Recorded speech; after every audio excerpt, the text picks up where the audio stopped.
दोस्तों नमस्कार। इतनी बड़ी खबर, इतनी ब्रेकिंग न्यूज। जी हां, न्यूज 24 पर, खबर 24 पर आज। जी हां दोस्तों, आज कुछ तो ऐसा चल रहा है जिसको ब्रेक किया है राष्ट्रीय मीडिया ने। जी हां, ब्रेक किया है अजीत पवार और शरद पवार चाचा भतीजे के मिलन को। जी हां, या तो फिर ये कुछ तैयारी है कि महाराष्ट्र की एकनाथ शिंदे सरकार बहुत जल्दी गिरने वाली है और अजीत पवार जो हैं लेके आने वाले हैं बहुत सारे विधायक, शिवसेना के भी और बीजेपी के भी। और अब गेम जो है अलग हो चुका है, क्योंकि यहां पर यह बात तो पता चल गई है कि जितने भी विधायक जो थे शिवसेना के, उनको सस्पेंड किया जाने वाला है। ये अंदर खाने की खबर कहीं से निकल करके आई है और इसीलिए शायद मुझे लगता है कि यह खबर बड़ी दूर से संदीप चौधरी की तरफ से आई है। मीडिया में यह खबर चल रही है और मीडिया में इस खबर पर बहुत ज़्यादा वायरल हो रहा है, ट्विटर पर भी वायरल हो रहा है, क्योंकि शरद पवार की और अजीत पवार की जो बैठक हुई है उस पर आप संदीप चौधरी की ये रिपोर्ट देख लीजिएगा। अब ये देखिए राजनीति का ऊंट क्या करवट बदल रहा है। यह अपने आप में एक बड़ी ही दिलचस्प खबर है। चाचे भतीजे की मुलाकात हो रही है। अजित पवार और शरद पवार की मुलाकात की खबर पुणे में एक फैमिली फ्रेंड अतुल चोरडिया के घर पर यह मुलाकात हुई है। जयंत पाटिल भी इसमें मौजूद थे और मेरे साथ रौनक इस खबर पर और जानकारी के साथ जुड़ गए हैं। रौनक, अब ये क्या मुलाकात है और इसके मायने क्या निकाले जाएं?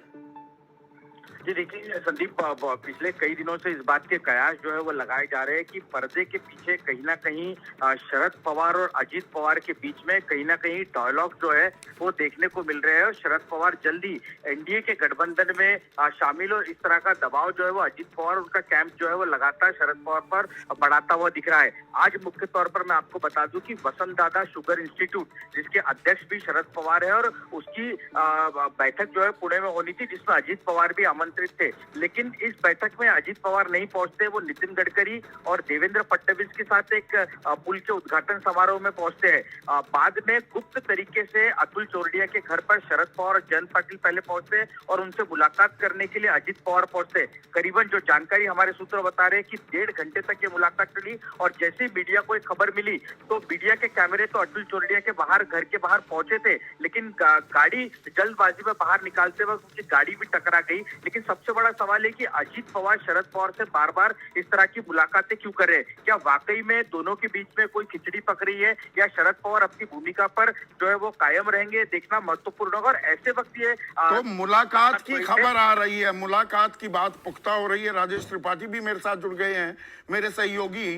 अब क्या अजित पवार चाचा को एनडीए खेमे में लेकर आ रहे हैं या चाचा, उन्हें चाणक्य भी कहा जाता है राजनीति का, ये कुछ लंबा खेल हो रहा है? एनडीए में सेंधमारी होगी या इंडिया में सेंधमारी होती दिख रही है?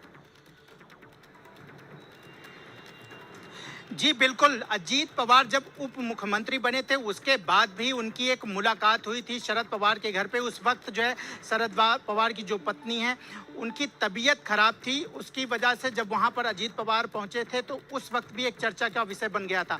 उसके बाद तमाम लगातार ये कयास लगाए जा रहे थे और जो राजनीति एक्सपर्ट हैं उन्होंने भी ये बात कही कि चाचा भतीजे के बीच कुछ पक रहा है। और आज जब पुणे में ये मुलाकात हुई है तो इस पर और भी ये संदेह हो गया है कि जरूर इन लोगों के बीच में कोई बात चल रही है। और शरद पवार और अजीत पवार की अगर मीटिंग होती है तो एक बात थी, वहाँ पर जयंत पाटिल भी मौजूद थे। ये भी एक बड़ा विषय है।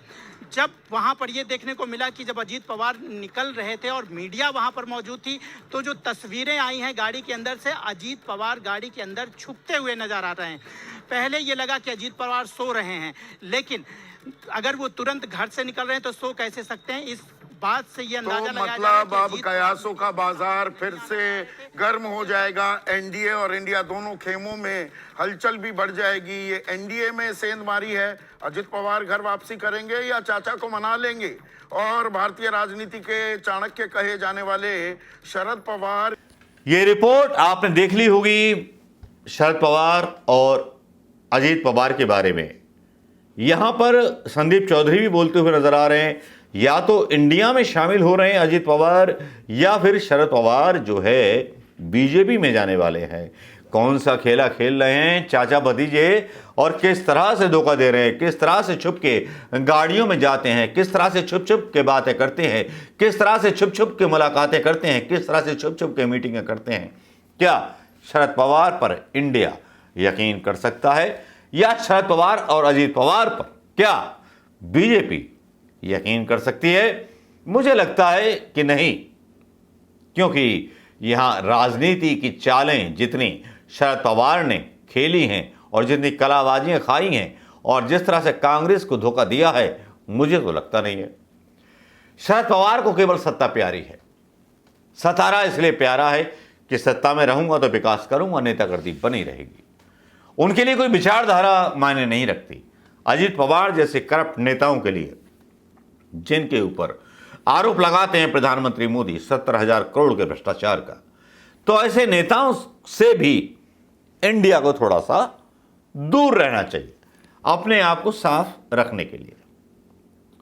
हो सकता है कि अजीत पवार को इंडिया में शामिल करा के प्रधानमंत्री मोदी को चुनाव जब आएंगे तो एक मुद्दा मिल जाए।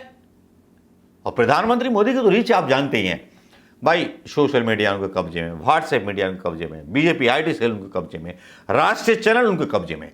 वो चाहे तो राजा हरिश्चंद्र को भी रावण साबित कर दें। यह है ताकत प्रधानमंत्री मोदी की। लेकिन कोई नहीं समझ पाएगा जब राहुल गांधी को जैसे व्यक्ति को वो अनपढ़ और पता नहीं क्या क्या साबित कर सकते हैं, तो वो अपने, और एक ऐसा व्यक्ति जिसके पास कोई डिग्री ना हो, अपने आप को बस बोलना बोलना बोलना बोलना बोलना, बस इसी पर आधारित करता रहता है। तो दोस्तों, कहा कुछ नहीं जाए और जिक्र भी ना कुछ किया जाए, बस इंतजार किया जाए सियासी हलकों की चालों का, जिन चालों में छुपी होती हैं कई किसानों की लाशें, जिन सियासी चालों में छुपी होती हैं महंगाई की चाल, जिन सियासी चालों में छुपी रहती हैं बेरोजगारी की मार, जिन सियासी चालों में घुसी रहती है पेट्रोल डीजल की मार, जिन सियासी मोहरों के बीच दब जाती है गैस के सिलेंडर की महंगाई की आवाज़, उन सियासी चेहरों की, जिन सियासी सियासी सियासी सियासी सियासी सियासी गुटकों के बीच दब जाती है महंगाई की बात। नमस्कार, जय हिंद दोस्तों।